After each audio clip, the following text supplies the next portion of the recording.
Alright, so I've got a question. Is Durianrider a racist? 100% not. 100% not. I got called a racist recently on Instagram. A few people jumping on the bandwagon. Anything to attack the message of carbohydrates, health and cycling I try and promote. Am I racist? Definitely not. I don't judge a person by their colour. I judge a person by their personality and their behaviour. So I've said some things about the protests recently on my Instagram. Go check that out if you want. But am I a racist? Definitely not. Anyway, here's a flashback to an old interview from 2016. A friend of mine, Alexis from California. This is in Thailand at a free event I was putting on back in 2016. Go check it out. Am I racist? Definitely not. Okay.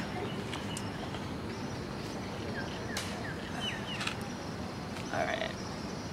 This is it. This is good? Yeah. Hey guys, it's me Alexis and I am here with Harley today, and I'm going to ask him a series of questions. He doesn't even know what I'm going to answer him, Yeah. He doesn't even know what I'm going to ask him. So let's do it. Yeah, let's do it. Let's get right to it. Actually, let me mention the reason why I'm asking these questions isn't so people can take this information and use it against him. It isn't so you can just know more information and just, you know what I mean, like just so that we can all reflect, so that we can all kind of get to know who the real Harley is, like who is Harley. So Sounds serious. yeah, pretty serious. Let's get to it. All right. So you mentioned that you grew up in the rough part of Adelaide, Australia. Yeah. Can you describe like what your environment was like growing up?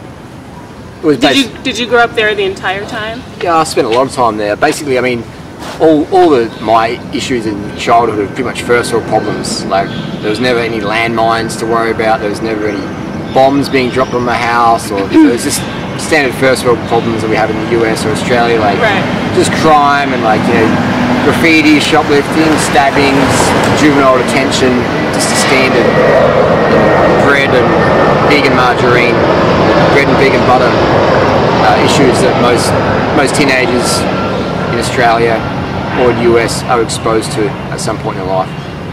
So how do you feel like that affected you growing up? Like, did you did you grab onto like any like bad behaviors? Yeah, like drugs. Yeah. Drugs and crime. At what age? 14. Started. Actually, my first alcoholic beverage was probably when I was about 9. Mm-hmm. So, in a way, it was good because it taught me street smart. It taught me to be more streetwise. But I definitely spent too long in that scene, and so I think some of my behaviour online might represent that past. Up until what age did you stay in Adelaide? I'm still in Adelaide. Actually, I'm in Chiang Mai today. Yeah. But I love Adelaide. I've got a house there now. Adelaide for me is one of the best training grounds on the planet.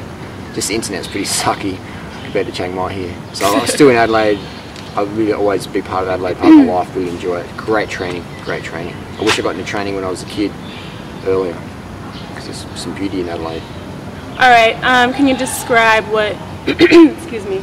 Describe what your relationship was like with your parents.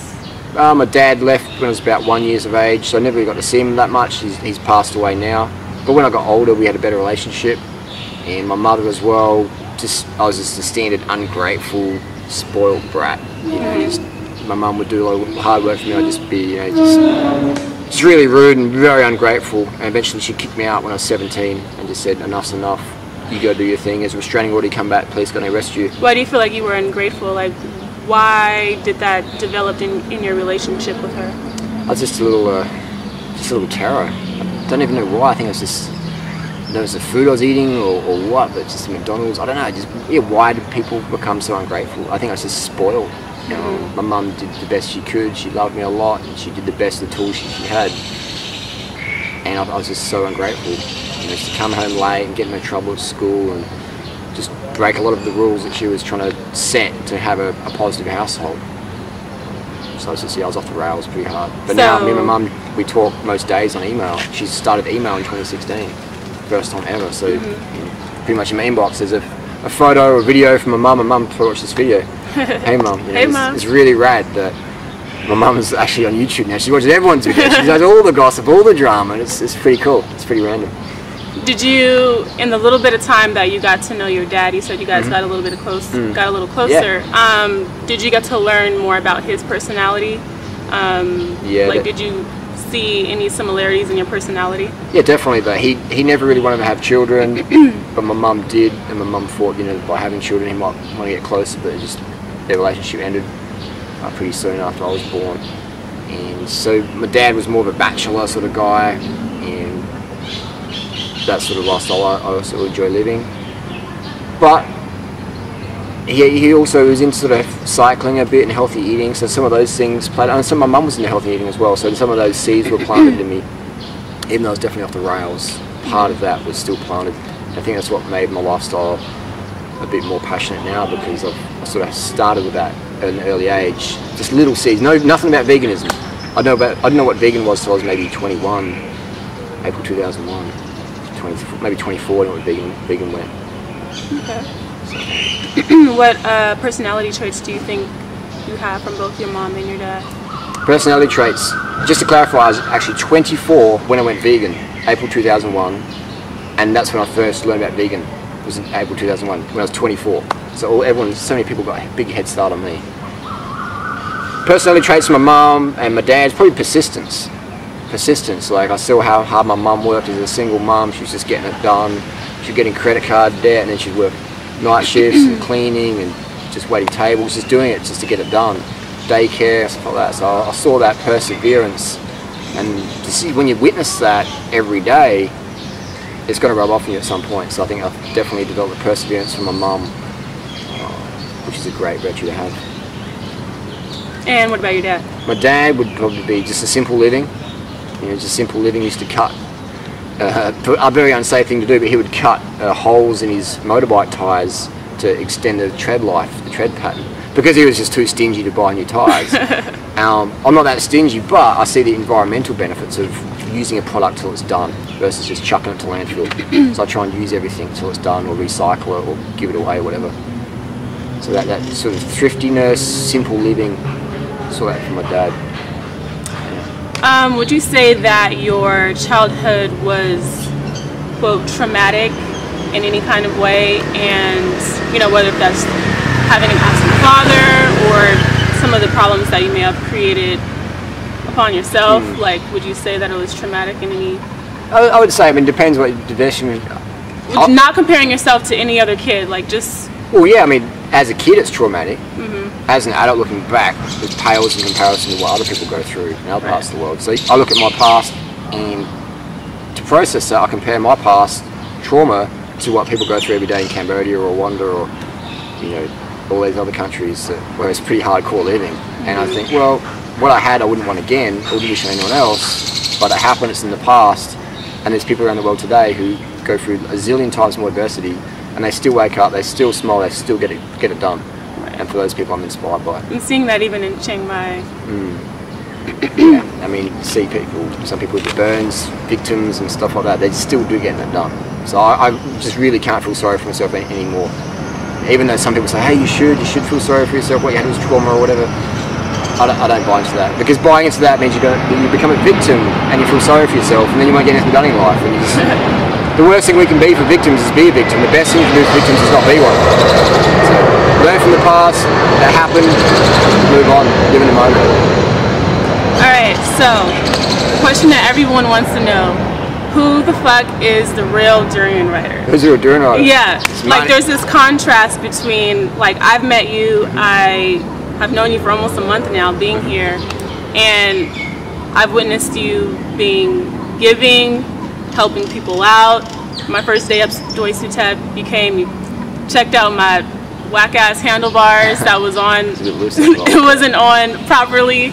And then there's you on YouTube, and people, like, for instance, a lot of people here freely say, Durianrider Harley, he's a good person. He's a really, really good person. And she's trying to convince everyone that you're a really good person. And then when people come and meet you, they're like, oh shit, Harley's a really good person. And on YouTube, everyone, like, well, not everyone, but a lot of people dislike you, and they don't think that you are a good person anyway, and that you know, attack other YouTubers and vegans. So, what's the deal? What's the deal? Like, I think I definitely online I do some things I do regret and I apologise for sometimes. But I'll say when I go after other YouTubers, generally I'm just responding, or someone's done something, or they've tried to sue someone, or to do something in the community that we've sort of created here, and I basically speak up and say, look, that sort of behaviour not acceptable. But who is the real Durianrider? You know, I consider myself a person who really thrives on seeing people meet their goals and helping them achieve their goals, and sort of being part of that. You know, even in the background, saying, "Oh, yeah, I remember that person." No one used to talk to them.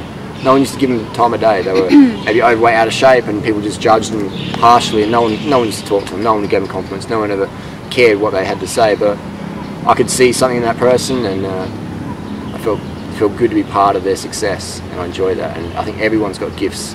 There's a massive green fly on the camera here. I know, it is huge. Just trying to press the shutter button. So I'd say the real Durianrider is I'm a caring person, if I can say that. And so what about that Durianrider that people see on YouTube when you're attacking people, particularly vegans? When you're attacking other vegans, most vegans don't like that. Yeah, so is this something? I'm generally responding to people making up rumors about me or freely or something like that. So has there been a time where you've just attacked a vegan YouTuber without them coming at you? What's the point? I mean, there's so many people I've got dirt on that I could just right under the bus, but I wouldn't do it because I think they've got a good message. You know, maybe I'll say it in person to someone or whatever, but I wouldn't make a video saying, hey, this guy's clearly on steroids, he's clearly lying to his audience, or this girl is really a bitch in real life, but online she pretends to be really nice. I don't do those things. I mean, sometimes I have, but very